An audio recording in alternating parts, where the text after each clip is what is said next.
Bienvenue sur cette chaîne où on parle littérature avec des résumés pour se forger une culture littéraire et des explications. Aujourd'hui, on parle d'un roman contemporain aussi dérangeant que fascinant, Humus de Gaspard Koenig. Un roman sur les vers de terre, oui, mais aussi sur le capitalisme, l'écologie, l'amitié, la radicalisation et la chute des idéaux. À travers les parcours croisés de deux étudiants ordinaires, Arthur et Kevin, Gaspard Koenig explore les préoccupations écologiques de la jeunesse, mais aussi des destins radicalement opposés. Une histoire de divergence, de trahison et de compostage. Le roman commence par la rencontre.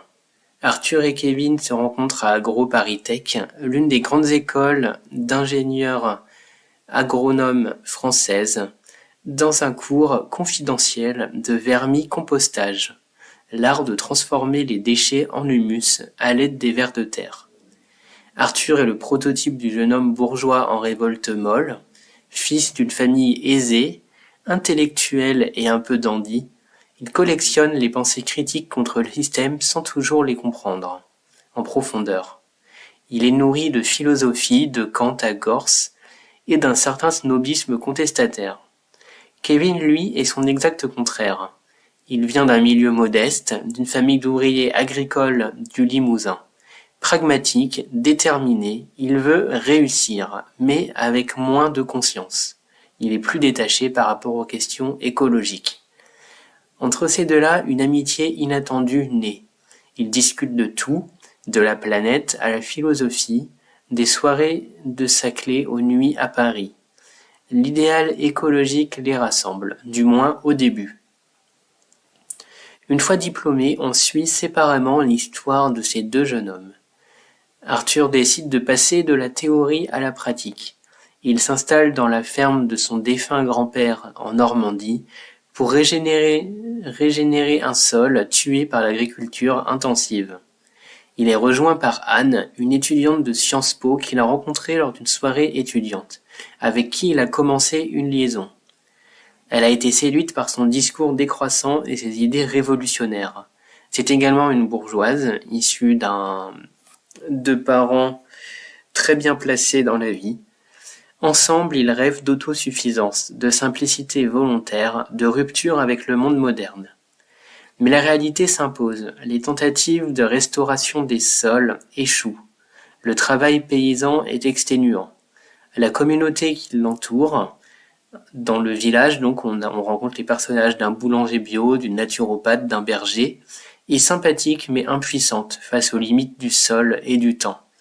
Cependant, Arthur parvient à cultiver en parallèle de sa prairie donc qui ne fonctionne pas, il n'arrive pas à remettre des vers de terre dans sa prairie, il parvient quand même à cultiver un potager et il devient autosuffisant en vendant même un peu son surplus. Il propose à Anne d'abandonner ses ambitions de régénération des sols et de vivre simplement dans leur cellule de vie sans autre objectif. Anne, elle, qui était la plus révolutionnaire des deux au début, souffre du déclassement, jalouse la réussite de Kevin et se lasse de cette vie sans confort. Elle quitte Arthur. Petit à petit, Arthur s'enferme, se braque contre son voisin, un agriculteur intensif.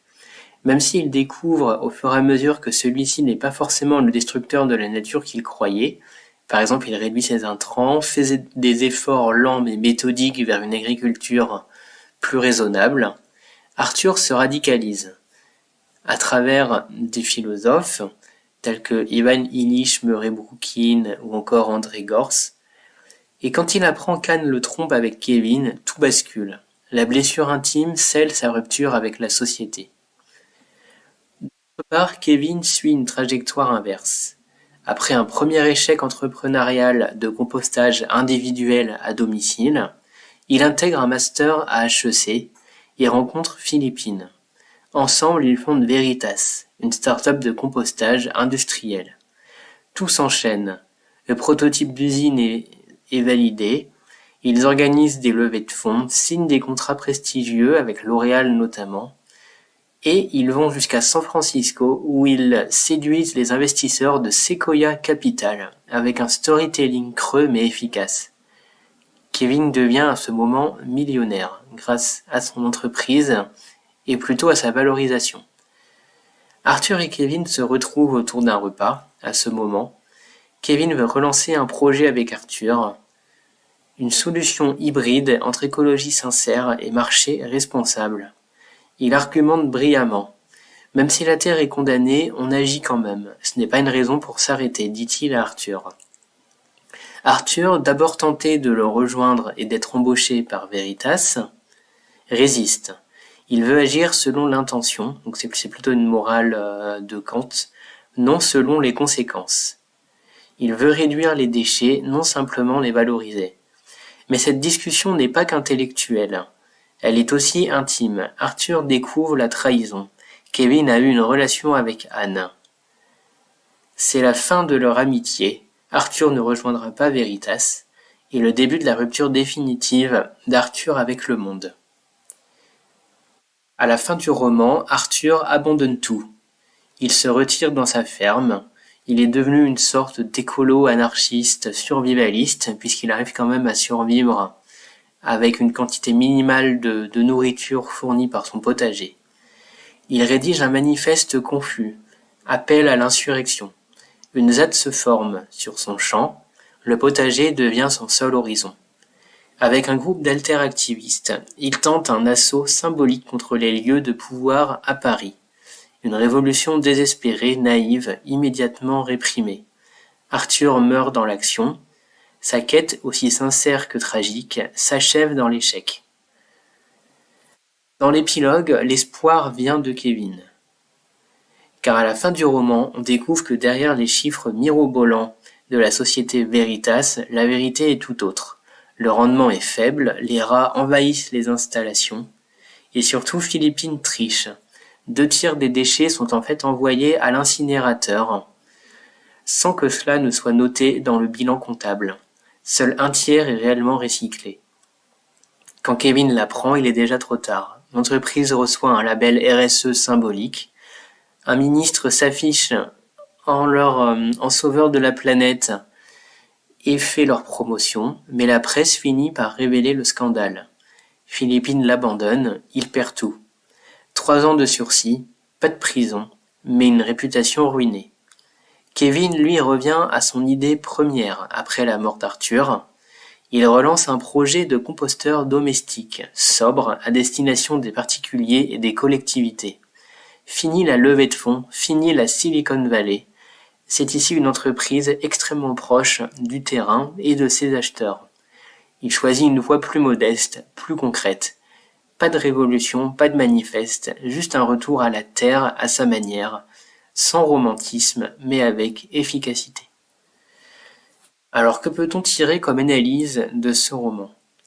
C'est d'abord un roman effrayant car il paraît absurde et surréaliste, mais il se déroule en fait au sein d'un cadre extrêmement réaliste.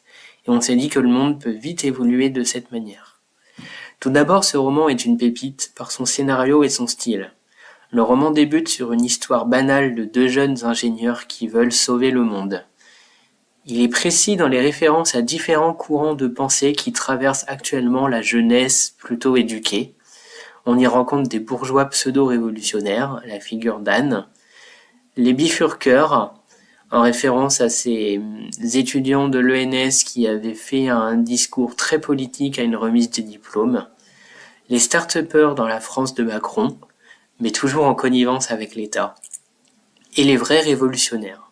On a dans le roman l'apparition d'Extinction Rébellion qui est quand même plutôt exagérée dans le roman, mais qui n'est pas si loin de la réalité. Les mépris de classe, le pauvre, donc Kevin devient riche, le riche devient pauvre, Arthur, et les caractères des personnages, les femmes du roman sont généralement assez bêtes et méchantes, sont clichés. Donc ça peut être un inconvénient à lire, on peut vite se buter face à ce roman, mais moi je l'ai pris pour du comique, et parfois on s'aperçoit que certaines personnes de notre entourage ou certaines personnes publiques ne sont en fait pas si différentes de ces clichés. De plus, il met en scène un domaine concret, les vers de terre et leur étude, et c'est extrêmement bien documenté. Mais entre idéologie et pratique, les jeunes se confrontent au réel. Arthur ne tient pas longtemps à renoncer Anne ne tient pas longtemps à renoncer au confort, et à l'ambition, et change ses moyens d'agir. Elle essaye à la fin du roman de modifier le monde depuis l'intérieur du système, en se faisant embaucher dans un grand groupe. Arthur se rend compte qu'il est isolé, en mal de reconnaissance, malgré tant de sacrifices, et en vient quasiment au terrorisme. Kevin, lui, est exposé et reconnu, mais non adapté au monde capitaliste, notamment de par ses origines ouvrières. On pourra y voir une référence aux idées d'Albert Camus dans La quête de sens, au sein d'un monde moderne absurde. Et Arthur en vient ainsi à l'autodestruction comme seule solution. Gaspard Koenig critique aussi le greenwashing et le capitalisme déconnecté. La figure de Philippine, cette associée de Kevin qui est en fait fraudeuse, peut faire référence à la figure, donc notamment il y a une bonne série là-dessus, c'est The Dropout, d'Elizabeth Holmes, qui était elle aussi, à travers une figure sans pitié, sans émotion, à trafiquer les résultats de son entreprise pour frauder énormément de monde, et a même mis en danger des personnes. Philippine n'a que faire de l'écologie et surfe sur des modes. En façade, une start-up verte, en interne, une méga usine de vermicompostage. L'explication aussi du procédé de levée de fonds est très intéressante. Les deux start-upers voyagent en avion à l'autre bout du monde, en Californie, pour présenter leur projet à de parfaits inconnus. La scène au sein de ce milieu est presque absurde et comique. Il a suffi de raconter une histoire plutôt que de présenter de vrais résultats. De plus, Gaspard Koenig critique le système RSE au milieu de slogans ridicules au sein des ministères comme révolutionner le capitalisme, il faut penser la France dans 10 ans, il faut innover. C'est ici le capitalisme vert qui est non pas critiqué mais essayé, avec des issues qui sont exploitées. Au final, on peut penser que selon l'idée de l'auteur, le libéralisme est bon, il signifie essayer, se planter, changer de stratégie, se remettre en cause. Et c'est ce que fait Kevin et n'a pas réussi à faire Arthur. Au final, c'est ici une défense de la simplicité et du retour des personnages à la simplicité. Car les solutions techniques ne veulent pas forcément dire ce qui est à la mode. Les IA, les usines, les startups valorisées à plusieurs millions d'euros, tout ça est essayé dans le roman et est plutôt décliné en faveur d'une technologie plutôt low-tech et de l'imagination. L'organisation est ici vue comme une solution avec des vermicomposteurs individuels, mais très basiques et très faciles d'utilisation. On y voit du Montaigne, il faut s'arrêter, se connaître, vivre selon la nature, disait-il, ou du Voltaire. À la fin de Candide, la seule conclusion est il faut cultiver son jardin. Koenig développe sur un thème personnel la simplicité volontaire. C'est la liberté de réorienter ses choix, ses moyens vers la simplicité. Mais chacun doit le faire à son échelle, sans planification étatique. Arthur pousse l'idée jusqu'au bout, allant jusqu'à devoir disparaître lui-même. Il ne pèse plus du tout sur la terre. Kevin, lui, fait le choix de poursuivre sa démarche de simplicité. Car de toute manière, l'humain sera amené à disparaître, et même énormément d'espèces animales, et ce n'est pas pour ça que les humains actuels cessent de vivre. Kevin décide de revenir à ses origines rurales, et de solutionner à son échelle des problématiques, en faisant ce qu'il peut pour la planète, tout en étant conscient qu'il influera toujours sur la nature. En conclusion, Humus est un roman lucide, ironique, mais jamais cynique. Il nous confronte à nos contradictions, nos aspirations écologiques, nos désirs de pureté, et surtout à la question « Peut-on sauver la planète sans renoncer au monde ?» Et surtout, dites en commentaire. Entre Arthur et Kevin, qui avez-vous le plus compris, ou même soutenu ?